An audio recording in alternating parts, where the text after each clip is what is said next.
പരിശുദ്ധാത്മാവേ എന്നിൽ വന്നു നിറയണമേ. പരിശുദ്ധാത്മാവേ കൃപ ചൊരിയണമേ. പരിശുദ്ധാത്മാവേ ശക്തി പകരണമേ.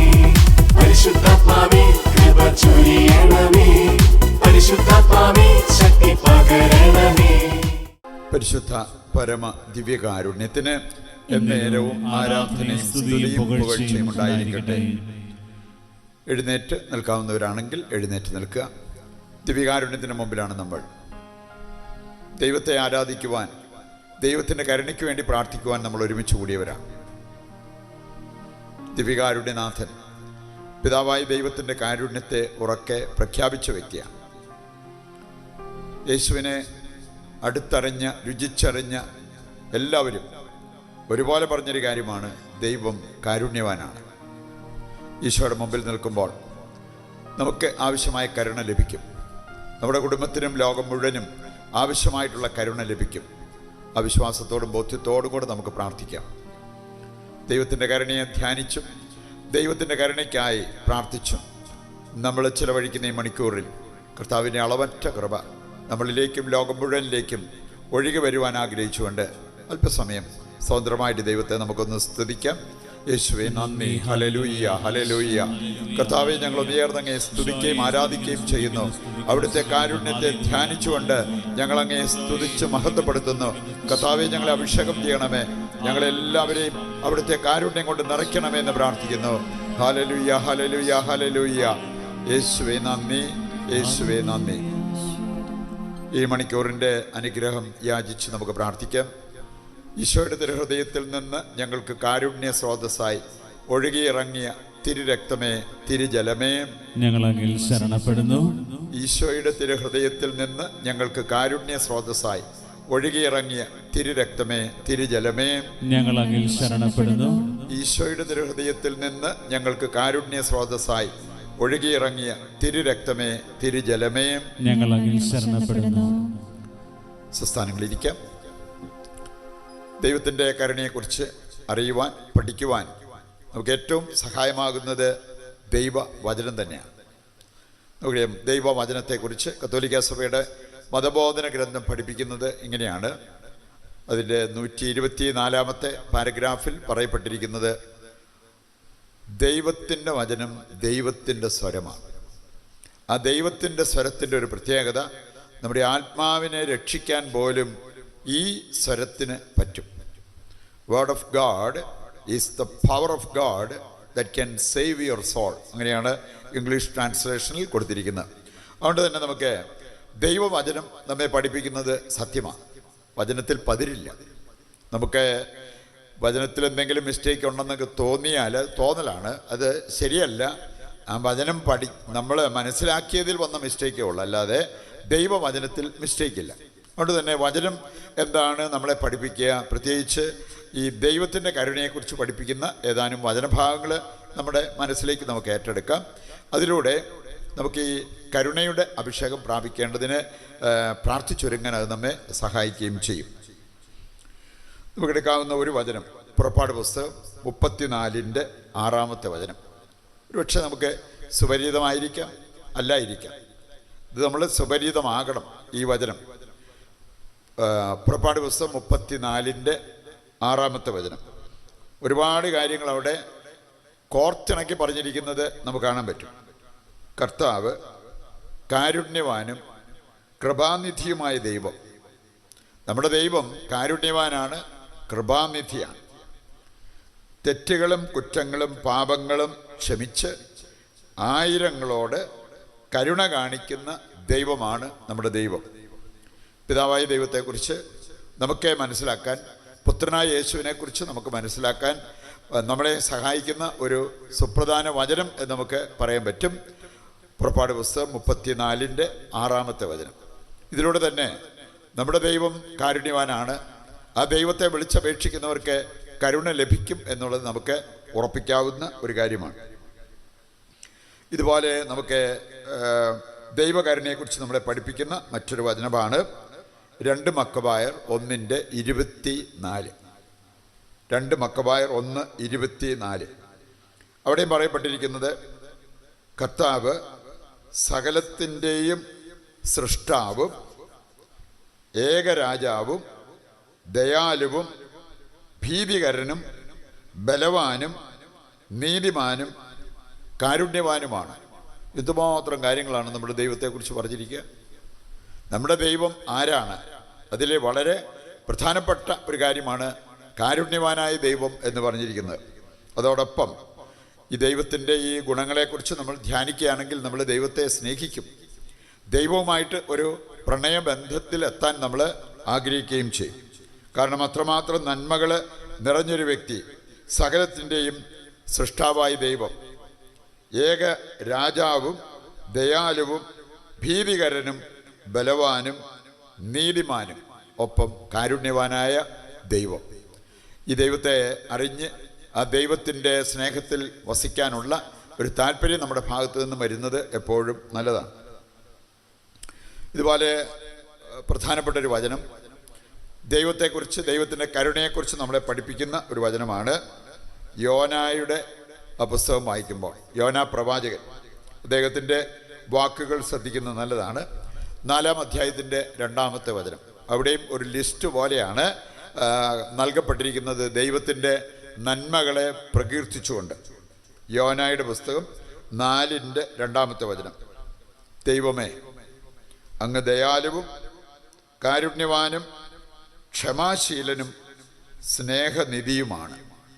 ദൈവത്തെ മനസ്സിലാക്കി യോനാ പ്രവാചകൻ വിളിച്ചു പറഞ്ഞൊരു കാര്യം, നമ്മളും പ്രാർത്ഥിക്കുന്നവരാണെങ്കിൽ, ദൈവസ്നേഹം രുചിച്ചറിഞ്ഞവരാണെങ്കിൽ ഇതുപോലെ ഒരുപാട് കാര്യങ്ങൾ ദൈവത്തെക്കുറിച്ച് നമുക്ക് പറയാനുണ്ടാവും. ഇനി ആകപ്പാടെ നമുക്ക് ദൈവം അനീതി കാണിച്ചു, അല്ലെങ്കിൽ ദൈവം എന്നെ പരിഗണിച്ചില്ല, ഇങ്ങനെയൊക്കെ പറയാനുള്ള കാര്യം ഉള്ളെങ്കിൽ ദൈവത്തെ നമ്മൾ അറിഞ്ഞിട്ടില്ല. ദൈവത്തെ അറിയേണ്ടതുപോലെ അറിഞ്ഞ് അനുഭവിച്ച് ജീവിക്കാൻ നമുക്ക് പറ്റാതെ പോകുമ്പോഴാണ് ഇങ്ങനെയുള്ള കാര്യങ്ങളെല്ലാം നമ്മുടെ സംസാരത്തിൽ പോലും ഉയർന്നു വരിക. ദൈവത്തെ അറിഞ്ഞ വ്യക്തിക്ക് പറയാനുണ്ടായിരുന്ന എന്താണെന്ന് ഇവിടെ നമ്മൾ കണ്ടു. യോനാ 4-ാം അധ്യായത്തിൻ്റെ 2-ാമത്തെ വചനം. സങ്കീർത്തനം 103 8-ാമത്തെ വചനം ദൈവത്തിൻ്റെ കരുണയെക്കുറിച്ച് നമ്മളെ പഠിപ്പിക്കുന്ന ഒരു പ്രധാനപ്പെട്ട വചനമാണ്. സങ്കീർത്തനം 103-ന്റെ 8-ാമത്തെ വചനം. അവിടെ പറയപ്പെട്ടിരിക്കുന്നത്, കർത്താവ് ആർദ്രഹൃദയനും കാരുണ്യവാനുമാണ്. അവിടെയും നമ്മൾ കാണുകയാണ് കാരുണ്യത്തെക്കുറിച്ച്, ദൈവത്തിൻ്റെ കാരുണ്യത്തെക്കുറിച്ച് മറ്റു പല കാര്യങ്ങളോടൊപ്പം വരുന്ന ഒരു കാര്യമാണ് ദൈവത്തിൻ്റെ കാരുണ്യം. ആർദ്രഹൃദയനും കാരുണ്യവാനുമാണ്. സങ്കീർത്തനം 145-ന്റെ 8-ാമത്തെ വചനം കൂടി എടുത്താൽ, ദൈവം, നമ്മുടെ ദൈവം കൃപാലുവും കരുണാമയനും ക്ഷമാശീലനുമാണ്. നമ്മുടെ ദൈവം കാരുണ്യവാനാണ് എന്ന് ഈ വചനത്തിലും വളരെ വ്യക്തതയോടെ പറയപ്പെട്ടിരിക്കുന്നത് നമുക്ക് കാണാൻ പറ്റും. ജ്ഞാനത്തിൻ്റെ പുസ്തകം 12-13-ാമത്തെ വചനം ദൈവ കരുണയെക്കുറിച്ച് നമ്മെ പഠിപ്പിക്കുന്ന വലിയൊരു കാര്യം. അവിടെ പറഞ്ഞിരിക്കുന്നത്, നമ്മുടെ ദൈവത്തെ പോലെ കരുണയുള്ള മറ്റാരെങ്കിലും ഉണ്ടോ? ഇതുപോലെ കരുണയുള്ള മറ്റൊരു വ്യക്തിയെ നമുക്ക് കണ്ടെത്താനാവുമോ? ജോബിനെ കുറിച്ച് പറയപ്പെട്ടൊരു കാര്യം, ജോബിൻ്റെ പുസ്തകം വായിക്കുമ്പോൾ അതിൻ്റെ ആദ്യ അധ്യായത്തിൽ തന്നെ നമ്മൾ കാണുന്ന ഒരു കാര്യമാണ്, ജോബിനെ പോലെ നല്ലവനും നിഷ്കളങ്കനും ദൈവത്തെ ഭയപ്പെടുന്നവനും പാപത്തെ വെറുക്കുന്നവനുമായി മറ്റാരെങ്കിലും ഉണ്ടോ? അങ്ങനെ ഒരു വ്യക്തിയെ നമുക്ക് കണ്ടെത്താൻ പറ്റിയാലെന്ന്. ഏതാണ്ട് ഇതുപോലെ ദൈവത്തെക്കുറിച്ച് പറഞ്ഞിരിക്കുന്ന ഒരു കാര്യം, ദൈവത്തെ പോലെ കരുണയുള്ള മറ്റാരുണ്ട്? അതുകൊണ്ട് തന്നെ ഈ കരുണ ആഗ്രഹിക്കുന്നവർ തിരിയേണ്ടത് എങ്ങോട്ടാണ്, പ്രാർത്ഥിക്കേണ്ടത് ആരോടാണ്, അങ്ങനെയുള്ള കാര്യങ്ങളെല്ലാം ഈ വചനത്തിൽ നമുക്ക് വ്യക്തമായിട്ട് മനസ്സിലാക്കാൻ പറ്റുന്നു.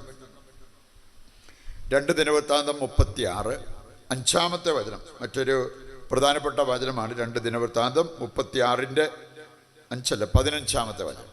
2 ദിനവൃത്താന്തം 36-15. ദൈവം തൻ്റെ ജനത്തോട് കരുണ തോന്നി നിരന്തരം ദൂതന്മാരെ അവരുടെ പക്കലേക്ക് അയച്ചിരുന്നുവെന്ന്. ദൈവത്തിന് നമ്മോട് കരുണ തോന്നിയാൽ ദൈവം ചെയ്യുന്നൊരു കാര്യം, ഇത്രയും വലിയ കാര്യം ചെയ്ത കർത്താവ്, നമുക്കൊരു രോഗമുണ്ടെങ്കിൽ സുഖപ്പെടുത്തിയല്ലേ, നമുക്കൊരു കടബാധ്യത ഉണ്ടെങ്കിൽ അത് മാറ്റി തരികയല്ലേ, അതിനുള്ള കഴിവ് നമ്മുടെ ദൈവത്തിനില്ലേ? ഉണ്ട്. ആ ദൈവത്തിൽ നമ്മൾ വിശ്വാസം അർപ്പിച്ച് പ്രാർത്ഥിക്കുമ്പോൾ തക്ക സമയത്ത് ദൈവം നമുക്ക് വേണ്ടി പ്രവർത്തിക്കും എന്നുള്ളത് വചനം നമ്മെ ഓർമ്മിപ്പിക്കുന്നുണ്ട്. നമ്മൾ ചെയ്യേണ്ട കാര്യം 1 പത്രോസ് 5-ാം അധ്യായം 6 മുതൽ വായിക്കുമ്പോൾ അവിടെ പറഞ്ഞിട്ടുണ്ട്, കർത്താവിൻ്റെ കരത്തിന് കീഴെ താഴ്മയോടെ നിൽക്കുക. നമ്മൾ ദൈവത്തിൻ്റെ കരത്തിന് കീഴെ എളിമയോടെ നിൽക്കുമ്പോൾ തക്ക സമയത്ത് കർത്താവ് നമ്മെ ഉയർത്തിക്കൊള്ളും എന്നുള്ളത് പത്രോസ്ലിയ നമ്മളെ പഠിപ്പിക്കുന്ന ഒരു കാര്യമാണ്. യെശയ്യായുടെ പുസ്തകം 54 10-ാമത്തെ വചനം എടുക്കുമ്പോൾ അവിടെ പറഞ്ഞിരിക്കുന്നത്, നിന്നോട് കരുണയുള്ള ദൈവം പറയുന്നു. ദൈവം പറയുന്നൊരു കാര്യം, ആ ദൈവം എന്തുള്ള ദൈവമാണ്? കരുണയുള്ള ദൈവം. ദൈവം പറയുന്നു, മലകളകന്നു പോയേക്കാം, കുന്നുകൾ നിരത്തപ്പെട്ടേക്കാം, പക്ഷെ എൻ്റെ സ്നേഹം ഒരിക്കലും നിന്നെ വിട്ടുപിരിയത്തില്ല. അത് കരുണാമയനായ ദൈവത്തിൻ്റെ സ്നേഹമാണ്, അത് വിട്ടുപിരിയത്തില്ല. മനുഷ്യരാണെങ്കിൽ അവർക്ക് നേരഭേദമൊക്കെ ഉണ്ടായിന്ന് വരും. ഒരു ദിവസം പറയുന്നതായിരിക്കണില്ല പിറ്റേ ദിവസം പറയണത്. ഒരിക്കൽ നമ്മളെ ഉയർത്തി കാണിച്ച വ്യക്തിയായിരിക്കാം പിറ്റേ ദിവസം ആണ് താഴ്ത്തി കെട്ടി സംസാരിക്കുന്നത്. പക്ഷെ ദൈവത്തിന് അങ്ങനെ ഒരു വ്യത്യാസം വരത്തില്ല. അതുകൊണ്ട് ദൈവം പറയാണ്, എൻ്റെ സ്നേഹത്തിന് ഒരിക്കലും ഒരു മാറ്റവും ഉണ്ടാകത്തില്ല. സങ്കീർത്തനം 36 5 മുതൽ 7 വരെയുള്ള വചനഭാഗം മറ്റൊരു പ്രധാനപ്പെട്ട വചനമാണ്. ദൈവകരുണയെക്കുറിച്ച് നമ്മളെ പഠിപ്പിക്കുന്ന ഒരു വചനഭാഗം. സങ്കീർത്തനം 36 5 മുതൽ 7 വരെ. ദൈവത്തിൻ്റെ കാരുണ്യം ആകാശത്തോളം ഉന്നതമാണ്. എനിക്ക് ദൈവത്തിൻ്റെ കരുണയുടെ വ്യാപ്തി നമ്മെ പഠിപ്പിക്കുന്ന ഒരു വചനമാണ്. ആകാശത്തോളം ഉയർന്നതാണ്, അത് അമൂല്യവുമാണ്. ദൈവകരുണയെക്കുറിച്ച് വചനം നമ്മെ പഠിപ്പിക്കുന്നൊരു കാര്യം.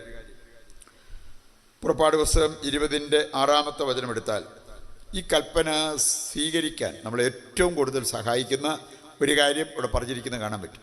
കരുണ ആഗ്രഹിക്കുന്നവർ ഇത് നിറവേറ്റാനുള്ള മനസ്സ് കാണിക്കണം. പുറപ്പാട് 20-6 പറയാണ്, അവിടുത്തെ കൽപ്പനകൾ പാലിക്കുന്നവരോട് 1000 തലമുറ വരെ അവിടുന്ന് കരുണ കാണിക്കുന്നു. ദൈവത്തിൻ്റെ കൽപ്പന പാലിക്കുന്നവരായി നമ്മൾ മാറുമ്പോൾ, പാലിക്കുന്നവരുടെ ഗണത്തിൽ നമ്മൾ പെടുമ്പോൾ, നമുക്ക് മാത്രമല്ല 1000 തലമുറയോടെ ദൈവം കരുണ കാണിക്കും എന്നുള്ളത് ഈ വചനം നമ്മെ ഓർമ്മിപ്പിക്കാം. നമ്മൾ കേട്ട വചനങ്ങളുടെ വെളിച്ചത്തിൽ ദൈവകരുണയെക്കുറിച്ച് നമുക്ക് ബോധ്യമുള്ളവരാകാം. നമ്മുടെ എല്ലാ ആവശ്യങ്ങളെയും ഈ അൾത്താരയിൽ സമർപ്പിക്കാം. ദൈവത്തിൻ്റെ കരുണയും കൃപയും നമ്മുടെ മേൽ, നമ്മുടെ കുടുംബത്തിൻ്റെ മേൽ, ലോകം മുഴുവൻ്റെ മേലും വരുവാൻ നമുക്ക് ആഗ്രഹിച്ച് പ്രാർത്ഥിക്കാം. നമ്മുടെ എല്ലാ ആവശ്യങ്ങളെയും ഈശോയുടെ കരങ്ങളിൽ ഏൽപ്പിച്ചുകൊണ്ട് താഴ്ന്ന സ്ഥലത്തിൽ കർത്താവിനെ സ്തുതിച്ച് ദിവ്യകാരുണ്യത്തിൻ്റെ ആശീർവാദം നമുക്കിപ്പോൾ സ്വീകരിക്കാം. യേശുവേ നന്ദി, ഹല്ലേലൂയ, ഹല്ലേലൂയ. യേശുവേ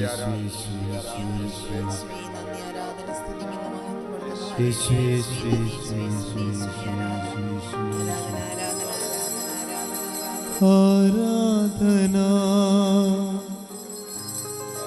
ആരാധന, ആരാധന യേശുനാഥ. പരിശുദ്ധ പരമമാ ദിവ്യകാരുണ്യമേ, എന്നുമെന്നും അങ്ങേക്കാരാധന, എന്നുമെന്നും അങ്ങേക്കാരാധന, എന്നുമെന്നും അങ്ങേക്കാരാധന. നന്മ നിറഞ്ഞ മറിയമേ സ്വസ്തി, കർത്താവ് അങ്ങയുടെ കൂടെ സ്ത്രീകൾ അങ്ങ് അനുഗ്രഹിക്കപ്പെട്ടവളാകുന്നു. അങ്ങയുടെ ഉദരത്തിൻ ഫലമായി ഈശോ അനുഗ്രഹിക്കപ്പെട്ടവനാകുന്നു. പരിശുദ്ധ മറിയമേ തമ്പുരാന്റമ്മേ, പാപികളായ ഞങ്ങൾക്ക് വേണ്ടി ഇപ്പോൾ ഞങ്ങളുടെ മരണസമയത്ത് തമ്പുരാനോട് അപേക്ഷിച്ചോളണമേ. ആമേൻ. ഞങ്ങളുടെ സഹായമായ പരിശുദ്ധ മറിയമേ, ഞങ്ങൾക്ക് വേണ്ടി അപേക്ഷിക്കണമേ. വിശുദ്ധ ഫൗസ്റ്റീനായേ, ഞങ്ങൾക്ക് വേണ്ടി അപേക്ഷിക്കണമേ. ഈശോമിശിഹായ്ക്ക് സ്തുതിയായിരിക്കട്ടെ. ഉണ്ടായിരിക്കട്ടെ.